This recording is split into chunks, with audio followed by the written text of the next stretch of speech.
नमस्कार दोस्तों, मैं डॉक्टर प्रीति पांडे आप सभी का बहुत बहुत स्वागत करती हूं अपने चैनल बातें हिंदी की पर। हमने पिछले वीडियो में कबीर ग्रंथावली जो कि श्याम सुंदर दास द्वारा संपादित है, उनके प्रारंभिक 10 पदों को देखा। दोस्तों, हमें 1 से लेकर 100 तक के क्रम में ये पद नहीं मिलेंगे। पिछले वीडियो में हमने बताया था कि यह पद कई अंगों में हैं। तो जैसे हमने पहला अंग लिया, गुरुदेव को अंग, गुरुदेव को अंग, इसके 35 पद हैं। इसी प्रकार से सुमिरन को अंग के 32 पद हैं और विरह के को अंग के 33 पद हैं। तो इस तरह से पहले हम 1 से 35 पढ़ेंगे, फिर 1 से 32 पढ़ेंगे, फिर 1 से 33 पढ़ेंगे और ये तीनों जोड़ के होते हैं 100। तो 1 से लेके 100 तक नहीं मिलेंगे हमको, इसी तरह से वो पार्ट में क्रम में हमें मिलेंगे। तो हमने पिछले वीडियो में देखा था गुरुदेव को अंग से कुल 10 पद और आज हम देखेंगे 11वें पद से। कबीर ग्रंथावली में साखी, जो कि कबीरदास की रचनाओं का संग्रह है, तो साखी से लिए गए पद हैं और उन्हें कुल 59 पद अंगों में विभाजित किया गया है, जिसमें हमें 3 अंगों को देखना है। और हम पहले अंग के 11वें पद को देख रहे हैं। गुरुदेव को अंग से 11वां पद है ये। देखिए, पीछे लागा जाई था लोक वेद के साथ, आगे थे सतगुरु मिल्या दीपक दिया हाथ। यहाँ पर बहुत सीधा सा अर्थ है इसका। कबीरदास जी कहते हैं कि मुझे जब तक सतगुरु की पहचान नहीं थी, गुरु नहीं मिले थे, तब तक मैं क्या कर रहा था? इस लोक वेद के साथ उसके पीछे पीछे चल रहा था। अर्थात जो भी रीति रिवाज, जो भी ढोंग पाखंड इस लोक में था, उसी का अध्ययन करते हुए मैं आगे बढ़ रहा था। लेकिन तभी क्या हुआ? आगे ही मेरे अचानक सतगुरु आ गए। मेरे जो सच्चे गुरु हैं वो मुझे मिल गए और उन्होंने दीपक दिया हाथ, यानी ज्ञान रूपी दिया मेरे हाथ में रख दिया और मैं इन सारी बाधाओं से बच गया। और यह सब मेरे सच्चे गुरु की वजह से ही हो पाया। अगला पद देखेंगे, पद संख्या 12। दीपक दिया तेल भरी, बाती दई अघट, पूरा किया बिसाहुड़ा, बहुरी न आओ हट। यहाँ देखेंगे, यहाँ पर ज्ञान रूपी दीपक है तथा भक्ति रूपी उसमें तेल है और जो उसमें बत्ती दी गई है वह कभी भी न घटने वाली है। अर्थात जो ज्ञान और भक्ति गुरुदेव के माध्यम से दिया गया है वह कभी भी घटने वाली नहीं है। पूरा किया बिसाहुड़ा, बहुरी न आओ हट। और यहाँ हट से अभिप्राय है बाजार, बाजार। और बिसाहुड़ा कहा गया है संसार रूपी व्यापार को। जो संसार रूपी माया मोह का व्यापार है उसे कहा है बिसाहुड़ा। अब इसका भावार्थ देख लेते हैं। कबीरदास जी कहते हैं कि गुरुदेव ने ज्ञान रूपी दीपक में भक्ति रूपी तेल भरकर तथा उसमें कभी न घटने वाली बत्ती लगाकर अनंत बत्ती जला दी है, जो कि कभी भी बुझने वाली नहीं है। पूरा किया बिसाहुड़ा। इसीलिए कबीर कहते हैं कि संसार रूपी बाजार से अपना लेन देन हमेशा के लिए पूरा हो गया। अब पूरा हो गया, इस संसार के व्यापार से मेरा कोई लेना देना नहीं है। अब इस बाजार में, यानी इस हट में दोबारा वापस मैं नहीं आऊँगा। यहाँ अभिप्राय है कि जब व्यक्ति को ज्ञान हो जाता है तो वह दोबारा इस विषय विकार में नहीं फंसता है। उसी प्रकार कहते हैं कबीरदास जी कि मुझे जो गुरुदेव ने ज्ञान रूपी दीपक दिया है और प्रेम रूपी उसमें तेल भरकर दिया है तथा वो दिया कभी नहीं बुझेगा, क्योंकि उसकी जो बत्ती है वह अघट है, वो कभी ना घटने वाली है। इसी प्रकार से गुरुदेव का दिया हुआ ज्ञान कभी भी मेरे अंदर से हटने वाला नहीं है। अब मैं इस संसार के बाजार में फंसने वाला नहीं हूँ। यहाँ पर देखिए जो अलंकार होगा वो रूप का अतिशयोक्ति है, जैसा कि हमने कहा था पहले कि जहाँ पर उपमेय का जिक्र ना हो। तो ज्ञान रूपी दिया तो है लेकिन ज्ञान का जिक्र नहीं है, और यहाँ पर जो है प्रेम भक्ति रूपी तेल है लेकिन भक्ति का जिक्र नहीं है, तो यहाँ पर हो गया रूप का अतिशयोक्ति अलंकार। रूप का अतिशयोक्ति अलंकार तथा साथ में सांग रूपक भी है। सांग रूपक अलंकार है क्योंकि देखिए दिया है, तेल है, बाती है, तो इस प्रकार से पूरे अपने परिवार के साथ है। और यहाँ पर दो अलंकार होते हैं, एक रूप का अतिशयोक्ति तथा दूसरा सांग रूपक अलंकार। आगे देखेंगे पद संख्या 13। ज्ञान प्रकाश्या गुरु मिल्या, सो जिन विसरि जाई, जब गोविंद कृपा करी, तब गुरु मिलिया आए। यहाँ कहते हैं कबीरदास जी, ज्ञान प्रकाश्या अर्थात मनुष्य, ईश्वर की कृपा से ही मनुष्य को गुरु मिलते हैं। ज्ञान प्रकाश्या गुरु मिल्या, तथा ज्ञान का जो प्रकाश है वह किससे मिलता है? गुरु से मिलता है। जब गोविंद कृपा करी तब गुरु मिलिया आए। जब ईश्वर की कृपा होती है तभी गुरु मिलते हैं, और जब गुरु मिलते हैं तो ज्ञान रूपी प्रकाश मिलता है। सो जिन बिसर जाए, यहाँ बिसर का अभिप्राय है भूल जाना, भूल जाना, बिसर जाना। तो कबीरदास जी कहते हैं कि बहुत ही कृपा से, प्रभु की कृपा से गुरु मिलते हैं, और गुरु की कृपा से ज्ञान रूपी प्रकाश मिलता है, और इसलिए इसे कभी भी भूलना नहीं चाहिए, नहीं तो संसार रूपी इस जंगल में ही भटकना पड़ेगा। अगला पद देखते हैं, पद संख्या 14। कबीर गुरु गरबा मिल्या, रली गया आटे लूड़, जाति पाति कुल सब मिटे, नाम धरोगे कोड़। यहाँ देखिए बहुत ही सुंदर तरीके से कबीरदास जी ने कहा है कि मुझे अपने गुरु के गौरवशाली गुरु के रूप में ज्ञान मिला है, शब्द रूपी मंत्र मिला है। रली गया आटे लूड़, और वह मेरे अंदर इस प्रकार से, यहाँ देखिए लूड़ का मतलब हो गया नमक, तथा आटे हो गया, इसका अभिप्राय है आटा।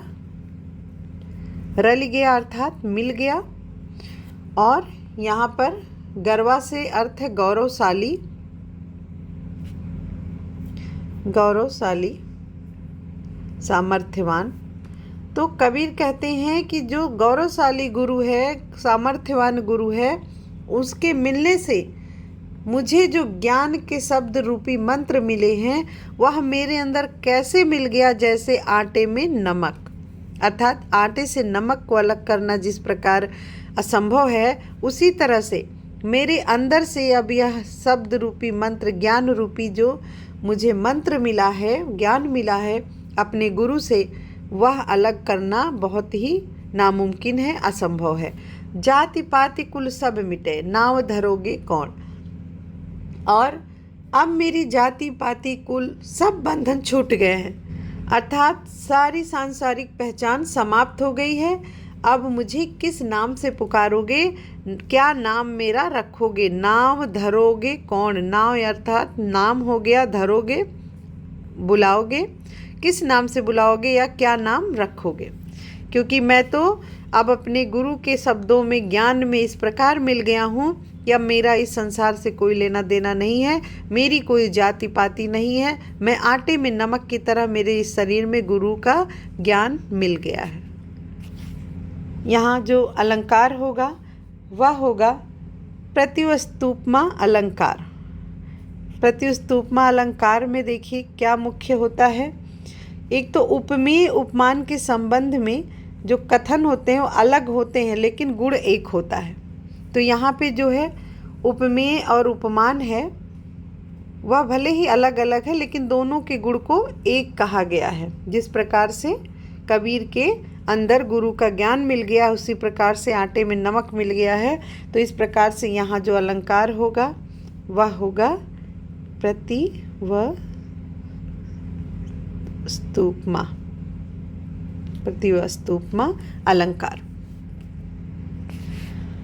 अगला पद देखते हैं, पद संख्या 15। गुरुदेव को अंग से जाका गुरु भी अंधला, चेला खरा निरंध, अंधा अंधा ठेलिया, दून्यू कूप पड़ंत।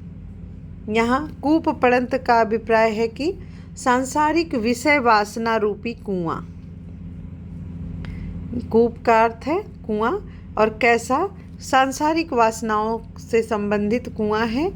तो ऐसे में कबीरदास जी कहते हैं कि जिसका गुरु अंधा है अर्थात अज्ञानी है, और चेला भी उसी प्रकार से है जो कि बिल्कुल जिज्ञासु नहीं है, जो इस दुनिया से, जो इस सांसारिक मोहमाया से उबरना नहीं चाहता है, इस प्रकार के गुरु और चेला अगर साथ में हैं तो कभी उनका उद्धार नहीं होगा। अंधा अंधा ठेलिया, दोनों एक दूसरे को ठेलते हुए कहाँ गिर पड़ेंगे, इसी संसार रूपी माया मोह में गिरे फंसे रहेंगे और नष्ट हो जाएंगे, अर्थात उन्हें कभी ज्ञान की प्राप्ति नहीं होगी। इसलिए गुरु का सतगुरु होना बहुत ही अनिवार्य है। अंधा गुरु हमेशा हमें खतरे में ही डालेगा, और चेले को भी हमेशा जागरूक होना चाहिए, अंधा नहीं होना चाहिए। अगला पद है पद संख्या 16। ना गुरु मिलिया ना शिष भया, लालच खेलिया डाव, दून्यू बूढ़े धार में चढ़ी पाथर की नाव। फिर वही बात कही है, जहाँ पर गुरु और शिष्य सही नहीं हैं वहाँ पर क्या होता है। देखिए, कबीरदास जी कहते हैं कि जिसे, कबीरदास जी ने कहा कि जिसे ना तो सच्चा गुरु ही मिला है, ना गुरु मिला, और ना वह सच्चा शिष्य ही है, अर्थात तो उसके अंदर किसी प्रकार की जिज्ञासा ही नहीं है, उसे उद्धार पाना ही नहीं है। ऐसा शिष्य और ऐसे गुरु केवल लालच में एक दूसरे को ठगते रहते हैं, धोखा देते रहते हैं, गुरु भी और शिष्य भी। दोनों बूढ़े धार में, और दोनों ही इस संसार रूपी सागर में इस प्रकार से डूब जाते हैं जैसे कोई नौका पत्थर से भरा हुआ हो और वह डूब जाए। अर्थात यहाँ पाथर जो शब्द प्रयोग में आया है वो हमारे अंदर की विषय वासना है, और हमारे शरीर रूपी नौका में जिस प्रकार से ये पत्थर रूपी विषय वासना भरी हुई है, तो उसकी वजह से हम क्या करेंगे, हमेशा डूबेंगे ही, कभी पार नहीं लग पाएंगे। यदि सच्चा गुरु मिल जाता तो शायद पार लग जाते, लेकिन ना गुरु मिलिया, ना कोई सच्चा गुरु मिल रहा है और ना ही उस शिष्य के अंदर कोई जिज्ञासा है। तो ऐसे में दोनों लालच से एक दूसरे को ठग रहे हैं, धोखा दे रहे हैं, और दोनों ही इस मझधार में फंस कर रह जाएंगे। उसी प्रकार से जैसे किसी नाव पर पत्थर भरकर चलाया जाए तो वह किनारे नहीं जा पाएगा, वह डूब जाएगा। उसी प्रकार से ऐसे सच्चे गुरु और सच्चे शिष्य के साथ न होने पर कभी भी उनका उद्धार नहीं हो सकता। यहाँ पर जो पत्थरों से भरी नौका पाप से भरे हृदय का प्रतीक है। देखते हैं पद संख्या 17। 64 दीवा जोई करी, 14 चंदा माही, तिहि धरि किसको चानिड़ो, जिह घर गोविंद नाही। यहाँ देखिए 64 दीवा, 64 दीवा से तात्पर्य है 64 कलाओं का। जो 64 कलाओं का वर्णन होता है वहाँ यहाँ पे उसी से जोड़ा गया है। और 64 14 विद्याओं, देखिए ये दीवा अर्थात, एक बार फिर से देखते हैं, 64 दीवा अर्थात 14 विद्या, यहाँ पर विद्या होगा, और 14 चंदा यानी 14 कला से है। ते धर किसको चानिड़ो, यहाँ चानिड़ो का अर्थात है प्रकाश। जिह घर गोविंद नाही। अब इसका भावार्थ देखते हैं। कबीरदास जी कहते हैं कि किसी के पास 14 चंदा अर्थात 14 विद्या, किसी के पास 64 दीवा अर्थात 64 कलाएं, तो ये 64 कलाएं और 14 विद्या का ज्ञान क्यों ना हो। मतलब हमें भले ही 64 जो है 64 कला और 14 विद्याओं का ज्ञान हो, लेकिन यदि ईश्वर का स्मरण हम ना करें तो हमारे हृदय में किसी प्रकार का विकास या किसी प्रकार का प्रकाश नहीं हो सकता। इसको समझेंगे कि कबीरदास जी ने कहा है कि 64 दीवा अर्थात जो 64 कलाएं हैं, यहाँ विद्या नहीं होगा, माफ़ करिएगा, 64 कलाएं और 14 जो विद्याएं हैं, वो सब कुछ जानते हुए भी तिह धरि किसको चानिड़ो, चानिड़ो अर्थात प्रकाश, धरि यानी हमारे अंदर, उसके घर में, उसके अंतरात्मा में प्रकाश नहीं हो सकता यदि वह जिह घर गोविंद नाय, यदि वह अपने हृदय में ईश्वर को नहीं रखता है। तो भले ही कितनी ही विद्याएं जानता हो, कितनी ही कलाएं जानता हो, उसका उद्धार नहीं होगा, उसके अंतरात्मा में प्रकाश नहीं होगा यदि वह ईश्वर का ध्यान नहीं करेगा। यहाँ पर भी रूप का अतिशयोक्ति है दीवा और चंदा में, क्योंकि कलाओं और विद्याओं का जिक्र नहीं किया गया है, केवल उपमान का जिक्र है, उपमेय का जिक्र नहीं है। तो यहाँ पर जो अलंकार होगा वह है रूप का अतिशयोक्ति, का अतिशयोक्ति। अलंकारों को जरूर ही देखते चले, क्योंकि संभव है कि कभी कभी तो सीधा पद ही आ जाएगा परीक्षा में कि किसका है या किस अंग से लिया गया है, इस प्रकार से भी प्रश्न बन सकते हैं।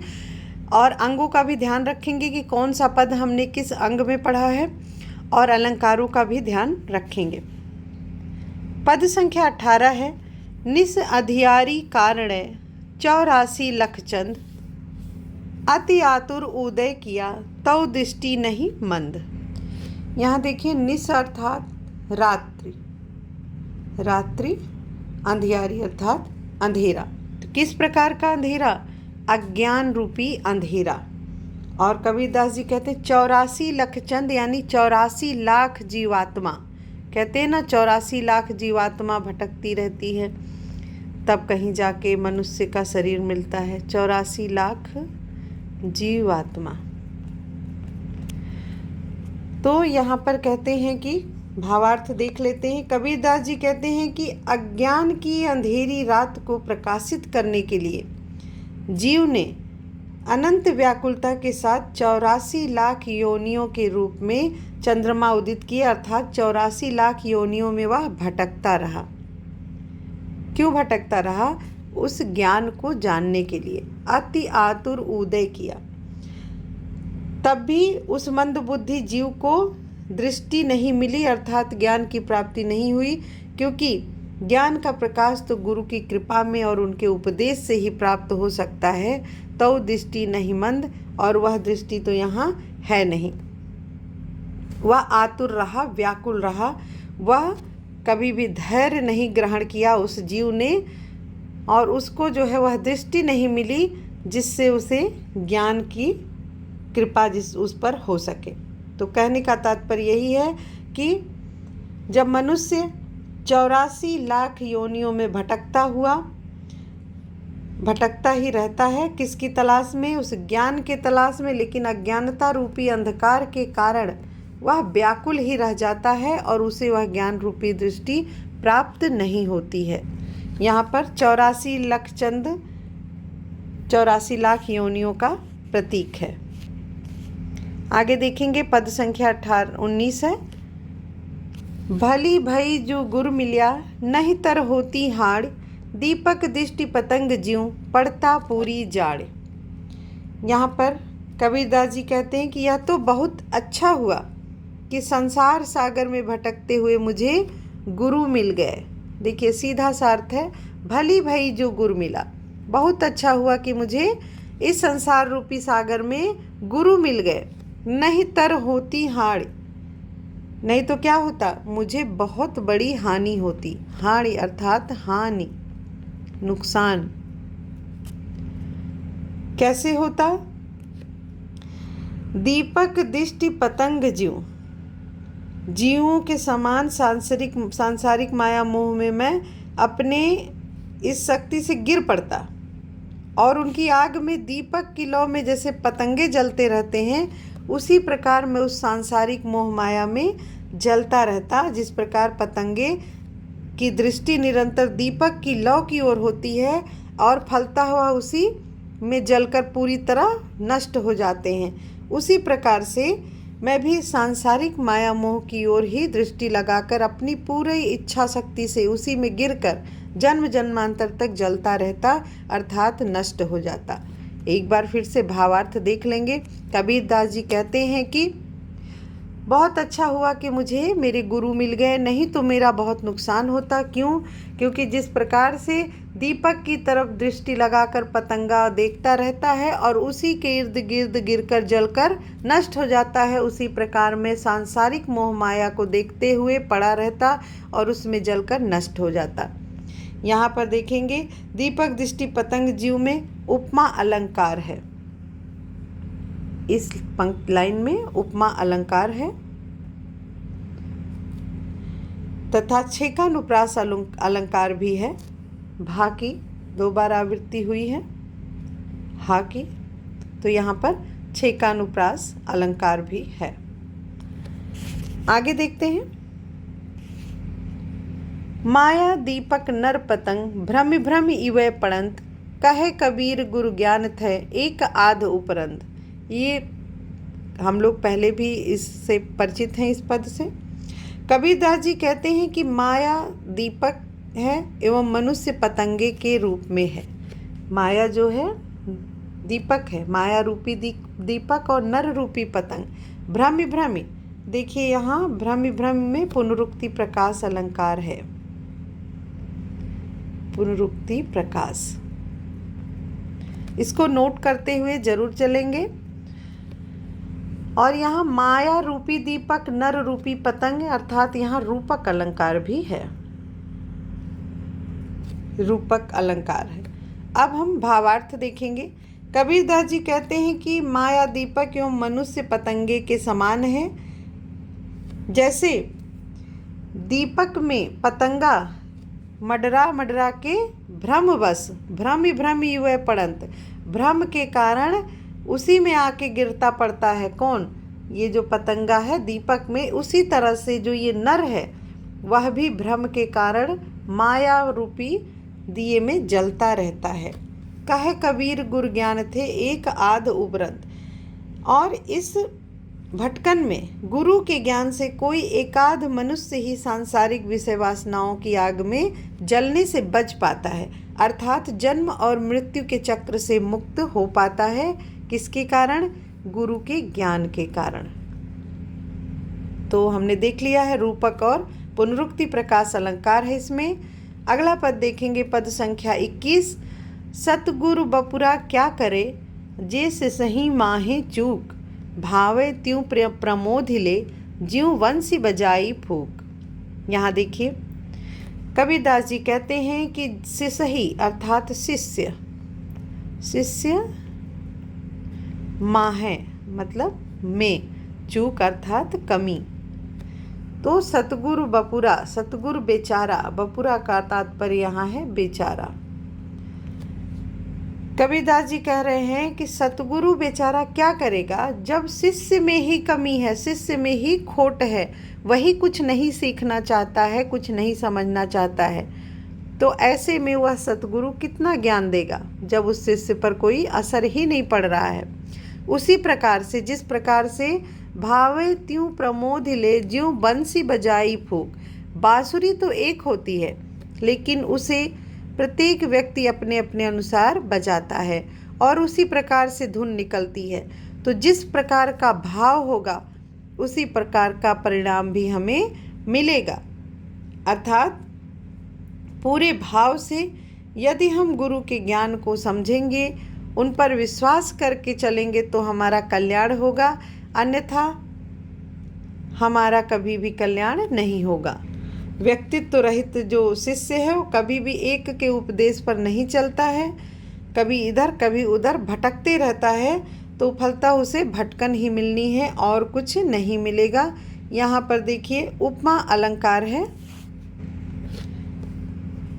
उपमा अलंकार इस पंक्ति में है। अगली पंक्ति देखते हैं।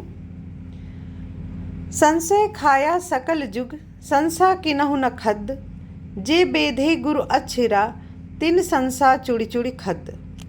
यहाँ अस्सिरा का तात्पर्य है उपदेश या अक्षर, अक्षर जो उपदेश के रूप में दिए जाते हैं। खद्य अर्थात समाप्त। संशय, संशय से आशय है संशय। कबीरदास जी क्या कहते हैं कि यह संपूर्ण संशयग्रस्त संसार है, कोई भी संशय को समाप्त नहीं कर पाया। ये जो है संशय खाया सकल जुग, पूरा जो जुग है, पूरा संसार है, वह संशय में ही जी रहा है, कोई भी संशय को तोड़ नहीं पाया। संशय किन्हु न खद्य अर्थात कोई भी उसे किन्हु, कोई भी संशय को कोई भी खद्य न कर पाया, समाप्त न कर पाया। जे बेधे गुरु अक्षिरा, जिन मनुष्यों के अंतःकरण में गुरु के उपदेश यानी अक्षर बिध गए हों, आत्मसात हो गए हों, तिन संसा चुड़ी चुड़ी खद्य, जिन्होंने गुरु के उपदेश को अच्छी तरह समझ लिया, वे ही इस संशय को चुन चुन कर समाप्त कर पाए हैं। अर्थात जो उपदेश की अनुभूति कर पाता है गुरु के, उसी को इस संसार से मुक्ति मिल पाती है। तो यहाँ पर देखेंगे चूड़ी चूड़ी में पुनरुक्ति प्रकाश अलंकार है, पुनरुक्ति प्रकाश अलंकार है, तथा वृत्यानुप्रास भी है। वृत्यानुप्रास एवं पुनरुक्ति प्रकाश अलंकार दोनों इस पद में है। दोनों साथ में नहीं देगा, यदि एक देगा या तो वृत्यानुप्रास या तो पुनरुक्ति प्रकाश, तो दोनों में से कोई एक रहेगा। अगला देखते हैं, पद संख्या 23 है। चेतन चौकी बैसी करी, सतगुरु दीन्हा धीर, निर्भय होई निशंक भजी, केवल कहे कबीर। यहाँ कहते हैं चेतन अर्थात चैतन्य, चेतन अर्थात चैतन्य, चौकी बैसिकर, सतगुरु दीन्हा धीर, धीर अर्थात धैर्य। यहाँ भावार्थ देखते हैं। कबीरदास जी कहते हैं कि चैतन्य की चौकी पर बैठकर, बैसी अर्थात बैठकर, अपने चैतन्य स्वरूप में स्थिर होकर गुरु ने शिष्य को धैर्य प्रदान किया। सतगुरु दीन्हा धीर, धैर्य प्रदान करते हैं, उसमें आत्मविश्वास उत्पन्न करते हैं और उसे भय एवं आशंकाओं से, निर्भय अर्थात भय से, निशंक अर्थात आशंका से रहित करते हैं। केवल कहे कबीर, रहित कर कर एकाग्र भाव से परम तत्व का ध्यान करने के लिए प्रेरित करते हैं। कौन करता है? गुरु करते हैं, ऐसा कबीरदास जी कहते हैं। यहाँ भय से द्वैत भाव उत्पन्न होता है तथा कबीरदास जी कहना चाहते हैं कि अगर हमें उस परमात्मा को समझना है तो हमें अद्वैत भाव को लेकर चलना होगा, अर्थात आत्मा और परमात्मा को एक करके चलना होगा। जब तक हमारे अंदर भय व्याप्त है तब तक हम उस परमात्मा से खुद को जोड़ नहीं पाएंगे। तो गुरु क्या करते हैं? गुरु धैर्य देते हैं। कैसे? चैतन्य होकर, चैतन्य रूपी चौकी पर बैठकर धैर्य धारण करने का उपदेश शिष्य को गुरु देते हैं और निर्भय बनाते हैं, निशंक बनाते हैं, ताकि वह अद्वैत को समझ सके। और यह कबीरदास जी कहते हैं। यहाँ पर देखिए छेकानुप्रास है, यहाँ दोनों में आवृत्ति हो रही है, का की चा की। आगे देखते हैं अगला पद। सतगुरु मिलिया त का भया, जे मन पाणी भोल, पास बिनंठा कपड़ा, क्या करे बेचारी चोल। यहाँ देखिए पास अर्थात जो साफ सुथरा ना हो, अर्थात गंदा हो, मैला हो, इसे कहते हैं पासी। बिनंठा अर्थात फटा हुआ, फटा चिथड़ा कपड़ा। सतगुरु मिलिया त का भया, तो यहाँ कबीरदास जी कहते हैं कि अगर गुरु मिल भी गया तो क्या हुआ? जिन मनुष्यों के चित्त भ्रमित हैं, जिनमें गुरु के प्रति श्रद्धा और समर्पण का अभाव है, उन मनुष्यों को गुरु के मिल जाने से कुछ नहीं होता, ज्ञान प्राप्त नहीं हो सकता। उसी प्रकार से जिस प्रकार से अगर कोई रंग चढ़ाने वाला है, क्या करे बिचारी चोल, चोल से अर्थात यहाँ है रंग चढ़ाने वाला, जो कपड़ों को रंगता है, वह बेचारा क्या करेगा। यदि कपड़ा पहले से ही मैला है, फटा है, तो कितना भी रंग, पवित्र शुद्ध रंग चढ़ाना चाहेगा तो उस कपड़े पर नहीं चढ़ पाएगा। इसी प्रकार से यदि मन ही पूरी तरह से अशुद्ध है, मन ही हमारा अज्ञानता से भरा हुआ है, तो सतगुरु के मिल जाने से भी कुछ भी हासिल नहीं होना है, कोई ज्ञान प्राप्त नहीं होना है। इस पद में एक महत्वपूर्ण अलंकार दृष्टांत अलंकार इस पद में है, और हम जानते हैं कि दृष्टांत अलंकार जहाँ पहले कथन से दूसरे कथन में पुष्टि किया जाए, अर्थात बिंब प्रतिबिंब भाव हो, वहाँ पर दृष्टांत अलंकार होता है। यहाँ देखिए यह कथन कहा गया और इसकी पुष्टि करने के लिए यह एक उदाहरण दिया गया है, तो यहाँ पर होगा दृष्टांत अलंकार। दृष्टांत और उदाहरण में थोड़ा सा अंतर है, उसे हम कभी अलंकार के वीडियो में समझेंगे। आगे देखते हैं। अब आज यहीं तक, अगला हम जो पद देखेंगे अगले वीडियो में देखेंगे, और अगले वीडियो में हमारा गुरुदेव को अंग जो है वह पूरी तरह पूर्ण हो जाएगा। उसके बाद हम सुमिरन को अंग को लेकर चलेंगे। अभी धन्यवाद।